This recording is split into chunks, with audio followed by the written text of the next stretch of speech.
अर्चना ने अपने पति सिद्धार्थ की चाय का कप मेज पर रखा। चाय में अदरक और इलायची की खुशबू थी, ठीक वैसे ही जैसे उन्हें पसंद थी, न ज़्यादा मीठी न फीकी। 10 साल हो गए थे इस रूटीन को, पर आज इस रूटीन में एक खामोशी थी जो हर बार से ज़्यादा गहरी थी। सिद्धार्थ ने अखबार के पीछे से बिना नज़र उठाए कहा, तुमने सुना? मेरे बॉस मिश्रा जी की पत्नी को कैंसर हुआ है। लाइफ कितनी मुश्किल हो गई है। अर्चना ने धीमे से सिर हिलाया। हाँ, बहुत दुखद है। ये बातचीत सतही थी, लेकिन अर्चना जानती थी कि उनके रिश्ते के नीचे एक ऐसा सच दबा है जो किसी भी कैंसर से कम दर्दनाक नहीं है। सिद्धार्थ का किसी और से संबंध है, ये बात उसे पिछले 6 महीनों से पता थी। सिद्धार्थ का प्रेम, उनकी मुस्कान, उनकी व्यस्तता, सबकी दिशा अब दफ्तर की नई आर्टिस्ट रूही की तरफ मुड़ चुकी थी। अर्चना ने कभी बहस नहीं की, न ही कभी सिद्धार्थ के कपड़ों में लिपस्टिक के निशान ढूंढे। उसने बस अपना घर और अपने 2 बच्चे, 7 साल के अमन और 5 साल की मीरा को एक अभेद किले की तरह बांध रखा था। एक दिन शाम को जब सिद्धार्थ देर से घर आए और हमेशा की तरह मीटिंग का बहाना बनाया, तो अर्चना ने एक साहसी फैसला लिया। सिद्धार्थ, उसने धीमी पर स्थिर आवाज में कहा, क्या आप मुझे आज रूही से मिलवा सकते हैं? सिद्धार्थ चौंक गए। अखबार उनके हाथ से फिसल गया। तुम क्या कह रही हो? तुम्हें कैसे पता? उनकी आवाज लड़खड़ा गई।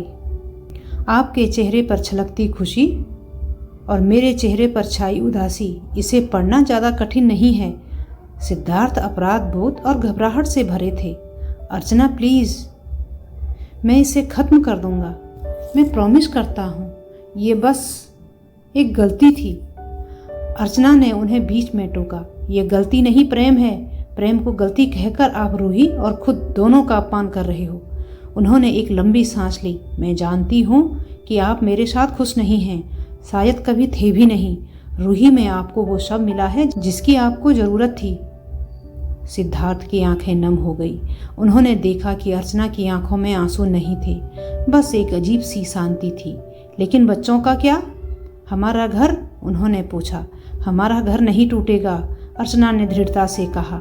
मैंने बहुत सोचा है, मैं तलाक नहीं दूंगी, नहीं आपको छोड़ूंगी। सिद्धार्थ उलझन में थे। फिर तुम क्या चाहती हो? मैं चाहती हूँ कि आप रूही के साथ रहें, पर घर न छोड़ें। आप बच्चों के लिए यहाँ रहेंगे, आप मेरे पति के रूप में समाज के सामने खड़े रहेंगे। आपका प्रेम रूही का हो सकता है, पर आपकी जिम्मेदारी मेरी है। आपकी पहचान यहाँ से जुड़ी है। सिद्धार्थ उठ खड़े हुए। तुम क्या बात कर रही हो? ये क्या अजीब समझौता है? तुम मेरे बच्चों के पिता को किसी और के साथ बांटना चाहती हो? अर्चना ने अपने हाथ में पकड़ी हुई छोटी फटी हुई डायरी खोली। आपको याद है, जब हम पहली बार मिले थे तो आपने कहा था कि आपको एक ऐसी पत्नी चाहिए जो घर को स्वर्ग बना दे। मैंने इन 10 सालों में वही किया। मैंने अपने सपनों, अपने संगीत, अपनी कला को इस घर के पीछे त्याग दिया ताकि ये घर स्वर्ग बन सके। उन्होंने आंखें ऊपर उठाई। अब अगर आपका स्वर्ग रूही के साथ है तो मैं भी उसे स्वीकार करती हूँ। मैं घर की दीवार नहीं, नींव हूँ। अगर नींव हिल गई तो छत गिर जाएगी और बच्चे बेघर हो जाएंगे।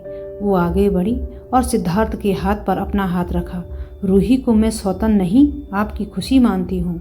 आप मेरे बच्चों के पिता हैं और आप ही रहेंगे। रूही आपकी प्रेमिका हो सकती है, लेकिन मैं आपकी सहकर्मी हूँ, इस घर को चलाने वाली सहकर्मी जो कभी भी इस्तीफा नहीं देगी। सिद्धार्थ को लगा जैसे किसी ने उसके अंदर का सारा अहंकार, सारा अपराध बोध एक साथ खींच लिया हो। अर्चना की ये शांति, ये मौन त्याग उनके प्रेम से ज़्यादा भारी था। उन्हें एहसास हुआ कि जिसे वो गृहिणी समझते थे, वो दरअसल इस रिश्ते की सबसे मजबूत कड़ी थी। वो समझ चुके थे कि अर्चना ने अकेलापन चुन लिया है, परिवार को बचाने के लिए चुना गया एक महान आत्म बलिदान। उस रात सिद्धार्थ रूही से मिले, पर उनका दिल भारी था। वो समझ गए थे कि उन्होंने एक ऐसा रिश्ता खो दिया है जो उन्हें बिना किसी शर्त के थामे हुए था। उन्हें प्यार तो रूही से मिला था, पर सच्चा साथ और समर्पण उन्होंने अर्चना के मौन त्याग में पाया था। वो घर लौट आए और बच्चों को गले लगाया। अर्चना रसोई में बर्तन धो रही थी।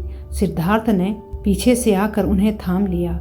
अर्चना, उन्होंने धीरे से कहा, मुझे माफ़ कर दो। अर्चना ने मुड़कर देखा। उनकी आंखों में वही शांति थी। माफ़ी नहीं, साथ चाहिए सिद्धार्थ।